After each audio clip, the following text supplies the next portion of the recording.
Sa number 4, cell number 4 sa sanitary landfill sa Bacolod, napuno na. Hindi na pwede mahabuyan sa basurang cell number 4 sa sanitary landfill sa Barangay Felisa, Bacolod City, bangod nagaawas na. Inaging pahayag ni City Administrator Attorney Mark Steven Mayo nga nagaserve man sa karon bilang officer in charge sa Bacolod Environment and Natural Resources Office o kun Benro. Sunod kay Mayo, ang kanamuon sa basura nga yara sa karon sa cell number 4 ang nagalapaw na sa projected capacity sini. Tubtub sa karon, wala pa sang Environmental Compliance Certificate o kun ECC ang amo nga cell tungod may mga kulang pa ini nga mga dokumento. Ginklaro ni Mayo nga na-delay ang pagproseso sang ECC tungod wala pa makuhaan sang land use conversion ang duta nga ginatindugan sang nasambit nga cell.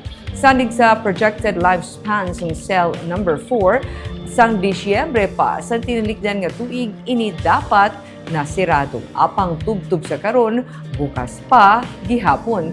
Tubtub nga wala pa sing ECC ang cell number 4, hindi pa man masugudan ang pagproseso sang ECC sang cell number 5 kag hindi pa man magamit. Sa Agosto 20, magapatigayon ang Environmental Management Bureau Negros Island Region sa isa ka public hearing sa Bacolod City Government Lobby para sa pag-grant sang ECC sang cell number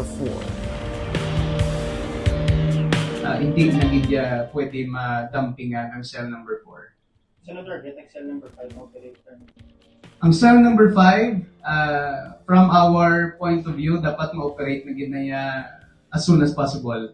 No, kung sa lingwa, pag-ganit should have been operating yesterday. No, amo na ang status kagid subong. Kagang pinaka gina-considera diri sang syudad, muning gina-emphasize kini Mayor Greg is ang public welfare kag ang safety. Hindi lang sang mga nagaula, hindi lang sa mga pumuluyo naton, but especially even ang mga nagaubra dira sa landfill naton. Ang ECC sa mga